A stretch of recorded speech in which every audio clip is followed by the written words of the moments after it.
নমস্কার, আপনারা দেখছেন সান্দন টিভি। আমি রয়েছি আপনাদের সাথে মীনাক্ষী। চোখ রাখছি এই মুহূর্তের প্রাইম নিউজে। রণংদিঘি সীমানার বেড়া দেওয়াকে কেন্দ্র করে রণংদিঘি হয়ে উঠল এক মহিলার তাণ্ডব। রামদা নিয়ে ঘটনা বুধবার সকালে বিশালগড় আনন্দমঠ স্কুলে।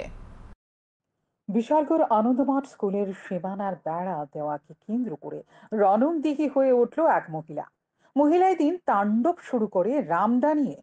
পরিস্থিতি এতটাই উত্তেজিত হয়ে ওঠে যে স্কুলের শিক্ষক শিক্ষিকাদের মধ্যে শুরু হয় দৌড়ঝাঁপ। ঘটনাটি ঘটে বুধবার সকালে। জানা যায়, বিশালগড় আনন্দমার্গ স্কুল কর্তৃপক্ষ পূর্ব সিদ্ধান্ত অনুযায়ী বুধবার সকাল বেলায় তাদের স্কুলের সীমানার বেড়া দিতে যায়। ঠিক সেই সময় স্কুলের পার্শ্ববর্তী বাড়ির বাসিন্দা গৌরী সাহা রানী, স্বামীর নাম খোকন সাহা ও ছেলে শুভঙ্কর সাহা আনন্দমার্গ স্কুল কর্তৃপক্ষকে স্কুলের সীমানায় বেড়া দিতে বাধা দেয়। এমনকি ঘর থেকে রামদা নিয়ে এসে স্কুলের বেড়া কেটে চৌচির করে দেয়। সীমানায় বেড়া দিতে গেলে রামদা দিয়ে টিনের বেড়া তছনছ করে দেয়। গৌরী সাহা রামদা নিয়ে স্কুলের প্রত্যেক শিক্ষক শিক্ষিকাকে দেখে নেওয়ার হুমকি দেয় বলে অভিযোগ। পরে স্কুলের শিক্ষিকারা একত্রিত হয়ে গৌরী দাসের হাত থেকে রামদা ছিনিয়ে নেয় এবং মহিলাকে আটক করেন। এই ঘটনাকে ঘিরে আনন্দমার্গ স্কুল এলাকায় দেখা দেয় তীব্র উত্তেজনা। পরবর্তী সময়ে অভিযুক্ত মহিলার বিরুদ্ধে বিশালগড় থানায় অভিযোগ দায়ের করেন আনন্দমার্গ স্কুলের কর্তৃপক্ষরা। জানা যায়, অভিযুক্ত গৌরী রানী সাহা এলাকায় বিভিন্ন অসামাজিক কার্যকলাপের সাথে যুক্ত রয়েছেন। স্কুল কর্তৃপক্ষ বিভিন্ন সময়ে মহিলার এই অসামাজিক কার্যকলাপে বাধা দেন। তারই পরিপ্রেক্ষিতে পূর্ব পরিকল্পিতভাবে এই মহিলা বুধবার সকালে স্কুল কর্তৃপক্ষের সাথে বিভিন্নভাবে ঝামেলা তৈরি করে বলে জানান স্কুলের চেয়ারম্যান ননীগোপাল দেবনাথ।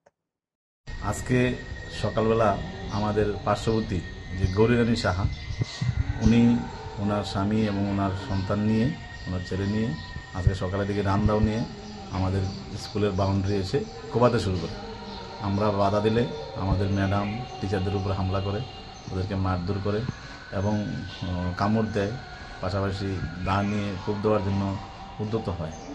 আমরা সবাই মিলে এটাকে আমরা রুখে দাঁড়াই এবং ওনার বিরুদ্ধে আমরা থানাতে গিয়ে আমরা এফআইআর করি। পাশাপাশি আমাদের এটা শোনার পরে আমাদের এলাকার যারা গার্ডিয়ান রয়েছেন, ক্লাব কর্তৃপক্ষ, পাশাপাশি আমাদের মণ্ডলের যারা সদস্য, তারাও দৌড়ে আসেন এবং আসার পরে আলোচনা ক্রমে সিদ্ধান্ত হয় যেটার খুব দ্রুত তার বিচার করবেন এবং আমরা থানারও দ্বারস্থ হয়েছি। নয়া বাইপাস নিয়ে উদ্বিগ্ন সিপিআইএম পূর্ত দপ্তরের সচিবের সাথে সাক্ষাৎ করে দাবি করলেন রাজ্যে আরও একটি উড়ালপুল স্থাপন করার। বুধবার সিপিআইএম পশ্চিম জেলা কমিটি কার্যালয়ে সাংবাদিক সম্মেলন করে এই বিষয়ে বিস্তারিত জানান প্রাক্তন পরিবহন মন্ত্রী মানিক দে। 2005 সালে তৎকালীন প্রধানমন্ত্রী মনমোহন সিং পালাটানার শিলান্যাস করতে এসে বলেছিলেন রাজ্যে 4 লেনের জাতীয় সড়ক করা হবে। তারপর রাস্তা নির্মাণের কাজ শুরু হয়নি, কিন্তু 2 লেনের জাতীয় সড়ক চুড়াইবাড়ি থেকে চলছিল। তবে চম্পকনগর থেকে আগরতলা পর্যন্ত 4 লেনের জাতীয় সড়ক হওয়ার কথা। এর মধ্যে সবচেয়ে বড় সমস্যা হলো তেলিয়ামুড়া পর্যন্ত যেই 2 লেনের কাজ চলছিল সেটা 2 লেনের হয়নি। একটি গাড়ি অপর একটি গাড়িকে ওভারটেক করতে পারে না। এখন দেখা যাচ্ছে বিবৃতি বের হয়েছে চম্পকনগর সাধুপাড়া থেকে রাস্তাটি বাইপাস পর্যন্ত 4 লেন করার উদ্যোগ নেওয়া হয়েছে, কিন্তু রাস্তাটি কোন দিক দিয়ে তৈরি হবে তা নিয়ে প্রশ্ন জাগছে মানুষের মনে। এবং এই রাস্তাটি নিয়ে যে সমস্যাটি সৃষ্টি হয়ে আছে তা নিরসনের জন্য কি ব্যবস্থা নেওয়া হয়েছে সেই বিষয়ে জানতে পূর্ত দপ্তরের সচিব কিরণ গিত্তের সঙ্গে দেখা করে জানতে চাওয়া হয় দপ্তরের পরিকল্পনা কি। তারপর জানা গেছে রাস্তাটি জিরানিয়া বাজারের দক্ষিণ দিক দিয়ে বাঁশগোবরা পাড়ায় গিয়ে দাঁড়াবে। তারপর এটি আবার রানীর বাজার জাতীয় সড়ক ধরে নলগড়িয়া দিয়ে রেল ক্রসিং এসে ফায়ার সার্ভিস স্টেশনের বাদিক দিয়ে চলে যাবে এবং এটি মেখরি পাড়া চা বাগান হয়ে কালী বাজার হয়ে বাইপাসে এসে শেষ হবে। এতে করে গাড়িগুলো আগরতলা প্রবেশ করার সুযোগ পাবে না। তাই বর্তমান রাস্তাটি যাতে যানজট সৃষ্টি না হয় তার জন্য আরো উন্নত করতে হবে। বুধবার সিপিআইএম পশ্চিম জেলা কমিটি কার্যালয়ে সাংবাদিক সম্মেলন করে এই বিষয়ে বিস্তারিত জানান প্রাক্তন পরিবহন মন্ত্রী মানিক দে। আরো বলা হয়েছে, খয়ারপুর এলাকার যে বাইপাস রাস্তাটি 14 দেবতা মন্দিরের সামনে দিয়ে গেছে সেখানে প্রচন্ড যানজট সৃষ্টি হয়।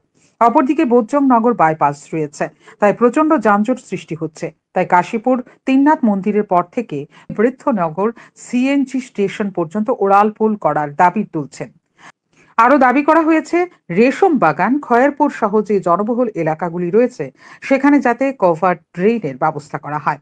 পাশাপাশি খয়েরপুর, রানীবাজার, জিরানিয়া এলাকায় উড়ালপুল করতে গিয়ে যাদের জমি দিতে হয়েছে তাদের যাতে উপযুক্ত ক্ষতিপূরণ দেওয়া হয় তার দাবি করা হয়েছে। এগুলি সরকারের দৃষ্টি আকর্ষণ করা হয়েছে। পূর্ত দপ্তরের সচিব সিপিআইএম এর প্রতিনিধি দলকে আশ্বস্ত করেছেন বিষয়টি দেখবেন। এই দাবিগুলি করার পেছনে মূলত উদ্দেশ্য হলো বর্তমান জাতীয় সড়ক অত্যন্ত ব্যস্ততম লাইফলাইন। 24 ঘন্টা পণ্যবাহী গাড়ি যাতায়াত করে, কিন্তু বহু সময় দেখা যায় যানজটের কারণে অ্যাম্বুলেন্সের রোগী নিয়ে সমস্যায় পড়তে হয়। তাই এই দাবিগুলো উত্থাপন করা হয়েছে। এই সময়টা বেশি ব্যস্ততম সময়, এই যে অবস্থাটা চলছে এটা আমরা আগের থেকে বলছি যে এটার একটা অবসান হওয়া দরকার, যে কোনোভাবেও এই সমস্যার সমাধান দরকার। তখনই সরকার থেকে বামফ্রন্ট সরকার যখন ক্ষমতায় ছিল তখনই আলোচনা হয়েছিল যেটা ফোর লেন করা হবে। ফোর লেন তো হবে, এবং এখন গিয়ে জায়গায় একুইজিশনের নোটিশ বেরিয়েছে চম্পকনগর সাধুপাড়া থেকে এটা খয়েরপুর এসে যে বাইপাসটা আমতলিতে এসেছে, বাইপাসে গিয়ে লাগবে। এটা সম্পর্কে মানুষের মধ্যে প্রশ্ন যে কোন দিক দিয়ে যাবে, কিভাবে হবে, কার জায়গা পড়বে ইত্যাদি। ইতিমধ্যে দুটো নোটিফিকেশন বেরিয়ে গেছে জায়গা অধিগ্রহণের, এবং এই সম্পর্কিত বিষয়ে একটা হলো গিয়ে মানুষের প্রেজেন্ট প্রবলেম, বর্তমান যে সমস্যা যাতায়াতে দীর্ঘ সময় নেয় এবং রুগী আসতে পারে না, এবং কোনো পুজো বা উৎসব যদি থাকে তখন কিন্তু আরও বড় আকার ধারণ করে। এই যে যানজট এটা নিরসন করার জন্য কি ব্যবস্থা নেওয়া যায়। আমরা গতকাল আমি, আমাদের পবিত্রকর রাধাচরণ দেববর্মা, তারপর বাবুল মিশ্র এবং মধুসূদন দাস, এই পাঁচজন আমরা কালকে পূর্ত দপ্তরের যে সচিব কিরণ গিত্তে ওনার সঙ্গে দেখা করে আমরা জানতে চাই যে অ্যালাইনমেন্টটা কি, এবং এটা অ্যালাইনমেন্ট যেটা দিয়েছেন চম্পকনগর বাজারে আগে মানে সাধুপাড়া পর থেকে শুরু হবে, এটা এসে জিরানিয়া আইএস অফিস এখান থেকে বাঁ দিকে হাওড়া নদীর দক্ষিণ দিকে যাবে। জিরানিয়া বাজার থাকবে না, জিরানিয়া বাজারের মানে দক্ষিণ দিক দিয়ে এটা বাইপাস করে তারা বের করে নিয়ে এসে। আয়োজিত সাংবাদিক সম্মেলনে এছাড়া উপস্থিত ছিলেন খয়েরপুর বিধানসভা কেন্দ্রের প্রাক্তন বিধায়ক পবিত্র কর, জিএমপি নেতা রাধাচরণ দেববর্মা সহ অন্যান্যরা। শান্তন টিভি।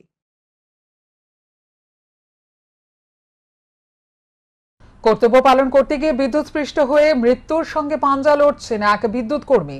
ঘটনা বিলোনিয়া মহকুমায়। গুরুতর আহত এই বিদ্যুৎ কর্মীর নাম লিটন রুদ্রপাল। ঘটনা মঙ্গলবার রাতে বিদ্যুতের লাইন সরাই করতে গিয়ে বিদ্যুৎস্পৃষ্ট হয়ে গুরুতর আহত হন লিটন রুদ্রপাল নামের এক বিদ্যুৎ কর্মী।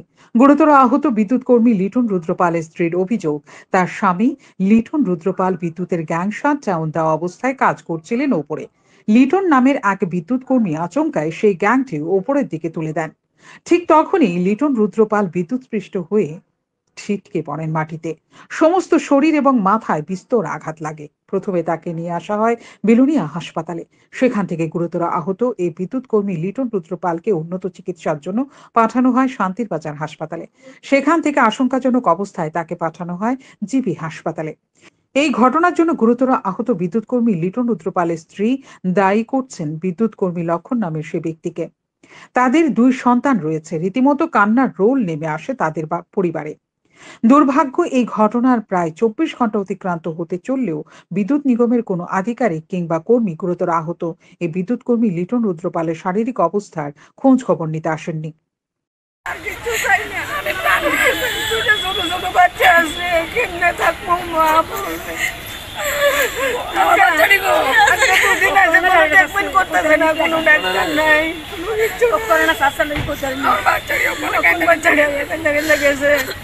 আমরা চাই শুধু প্রাণ ভিক্ষা, আর কিছু চাই না। ট্রিটমেন্ট ঠিক মতন করান, আমার শুধু এটাই আপনার ট্রিটমেন্ট ঠিক মতন করান, আমার শুধু প্রাণ ভিক্ষাটা দেন, আমাকে আর কিছু অনেক লক্ষ্মণ স্টাফের কাছে ফোন করলে ফোন ধরে না। অফিসের তারা এখন অব্দি কোনো খবর নিয়েছি না।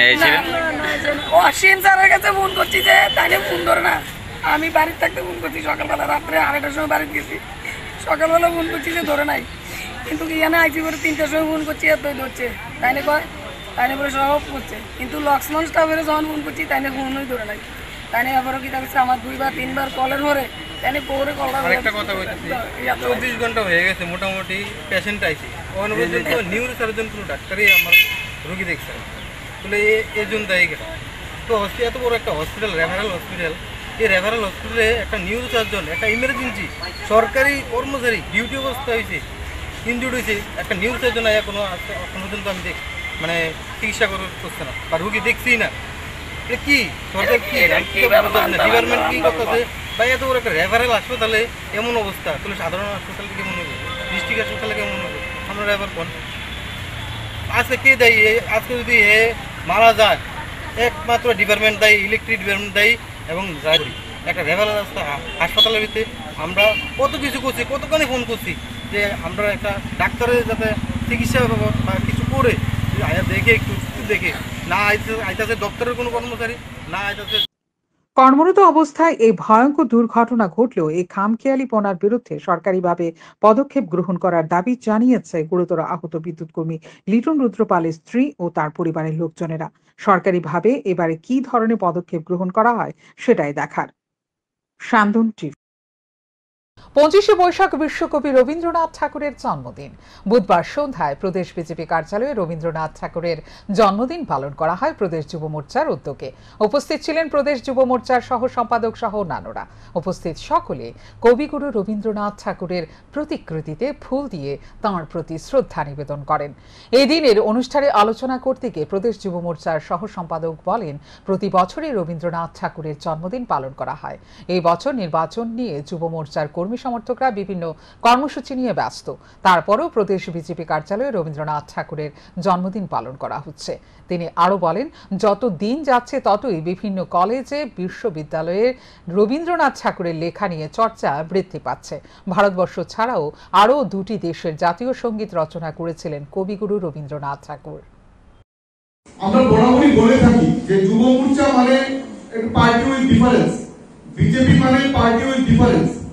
আমরা বরাবরই রাজনীতির মধ্যে, রাজনীতির আঙিনায় থেকে আমরা অন্য একটা মাত্রায় আমাদের চিন্তাধারা বরাবরই নিয়ে যাই। ইতিমধ্যে আপনারা লক্ষ্য করেছেন যে আমরা সারা রাজ্য জুড়ে বিভিন্ন জায়গায় তীব্র তাপদাহ, প্রখর রোদ, এর থেকে পরিত্রাণ পাওয়ার জন্য মানুষের মধ্যে ঠান্ডা পানীয়, তরমুজ আমরা বিতরণ করেছি এবং পরবর্তী সময় আমরা 7 দিন ব্যাপী সারা রাজ্য জুড়ে বৃক্ষরোপণ কর্মসূচি আমরা নিয়েছিলাম হাতে এবং সেই 7 দিন অতিক্রান্ত হওয়ার পর আমাদের যে এই 7 দিনের কর্মসূচিটাকে আমরা আরো বাড়িয়ে দিয়েছি। আমরা বার্তা দিয়েছি প্রদেশ স্তর হতে যে যতদিন ত্রিপুরা রাজ্যকে আমরা সবুজ ত্রিপুরা রাজ্য না বানাবো আমাদের এই কর্মসূচি অবিরত চলতে থাকবে।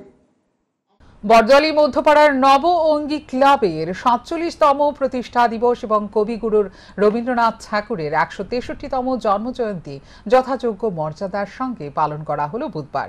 এদিন এই অনুষ্ঠানে উপস্থিত ছিলেন 40 নম্বর পুরো ওয়ার্ডের কর্পোরেটর শম্পা সরকার, ক্লাবের সম্পাদক দেবদাস বক্সি সহ আরো অনেকে।